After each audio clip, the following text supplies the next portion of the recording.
Thank you very much for accepting this interview. What can you tell me about the importance of this day, of the inauguration day, for all over the world? First of all, I think that it's always unique, not just because it's America, but because we make such major changes with each president, whether it's not just unique to Donald Trump, but the whole world is seeing a new president and a new idea such that they, from the United States, such that they probably haven't seen since Theodore Roosevelt became president at the early part of the last century. It's major. For us too, by the way. What do you think it will be the American policy towards Romania and towards the Eastern Europe through his mandate, Donald Trump's mandate? The United States has, for at least 50 years, felt very strongly about Eastern Europe. Many of our citizens are Eastern Europeans. And it isn't pro-Eastern Europe, anti-Russian, pro-Russian, anti-whatever. It's the reality of so many of our citizens and the fact that the culture of the United States is borrowed heavily from Europe. And we appreciate who we borrowed it from. So it's quite optimistic point of view, while there are many commentators, analysts, journalists who are afraid about how will Donald Trump think his policy toward East Europe and Europe in general, European Union and NATO. In international relations, and this is college course 1, the key of international relations is always stability. And clearly President Trump is viewing things differently. And it won't be, for a short period of time, the way it was. So that's instability. It's understandable that those who like stability are not going to like a dramatic change. But the inaugural speech, to my mind, laid out exactly what he's going to do. And what he said, to my mind, was America first, but Romanians first for Romania, and Bulgaria first for Bulgarians, and Greece first for Greeks. And let's all come into the same room with that attitude to make sure we come out as equal partners. That's a perfect message, I would say, and very fair for the citizens of each country you've mentioned before.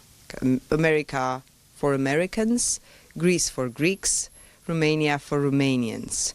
But in the same time, we live in a global world. What type of president do you think Donald Trump will be? He's going to be exciting. Mm-hmm. This is going to sound trite. He's going to be different. When you have his commitment, you'll be able to live with it. And I think he's going to cause every age group, but particularly the younger age group, first, they'll raise their eyebrow. His style is different, but it's corporate. And then they'll be so happy because they're going to see history being made, and many of them will be taking part in it. The protest in the inauguration day is not something you see once in 4 years. So it's something different in the same time. Is it something different in a good way or in a bad way? To the degree that the protests were aimed at raising the value of legitimate arguments, it's a good thing. To the degree that they're raising arguments acting almost as spoiled children, it wasn't very productive. And I would ask that we all take a look at supporting President Trump as we all supported President Obama. And now a question, in the end, a question about Romania. In our country these days, we are talking about how much the fight against corruption has become a sort of a corruption fight in the same time, because there are a lot of allegations of corruptions for those who run the anti-corruption fight. And what's your advice for Romania, and how do you see Romania these days? Well, let me speak to about 4 things. First of all, I visited Romania a number of times. It is a wonderful country with a wonderful culture. I've had the privilege of speaking at your military academies and at some of your universities. These are very bright students. I can't tell the difference when I'm on a Romanian campus between an American campus and a Romanian campus, except the Romanian students keep their cars in better condition. The Americans bounce off of trees, the Romanians jump out of the car and fix it right on the spot. But other than that, first of all, the value of your young people, and it's a great future. Corruption is a byproduct of instability. It's a byproduct of when even the leaders don't know what's going to happen the next day. To the extent that you're able to fight that, to the extent that you begin insisting on a solid judiciary so that people can be convicted, and to the extent that all of us work together to make not just Romania, but all of the world more stable, then people won't be thinking they must get their money now and run out the door. But if they feel that way, and that's what they do, then they should go to jail. That's very simple, and you have wonderful Romanians, young and old, that have stood for the country and will still stand for the country. It's a difficult task. It's a lot easier than me just saying it. There's 1,000 little parts working in that model, and it's just going to take hard work. But I sense, I hear it all the time. The first way to solve a problem is to define it. The Romanian people have defined the problem. Now they're just going to go about fixing it.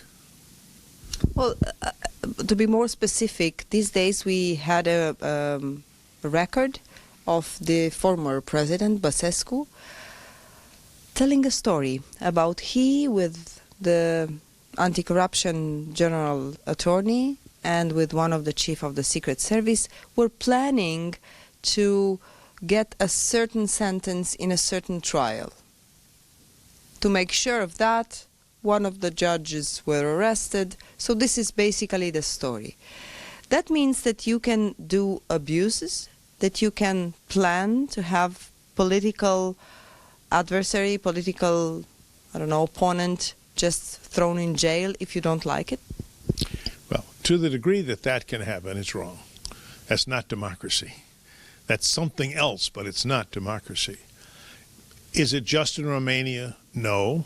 I come from a part of the country where just maybe we've learned a little of that ourselves. Most of the people are in jail over it, but still. It doesn't make it any easier.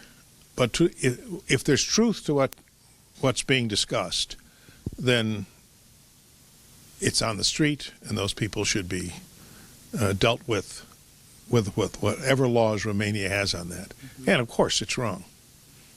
Okay, thank you very much, General. And if you have, a message for the young people, the beautiful students you were talking about, the Romanians one. Well, I think would all say the same thing. The ones that I met, and I said this to them, come visit. Find my telephone number, and I mean this.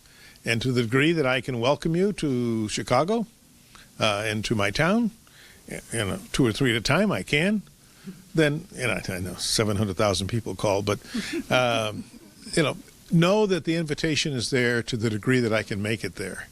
But also know that you're welcome not just in the United States, but you're welcome to all the great countries in the world. And I hope you go back to Romania and make it richer for your experience.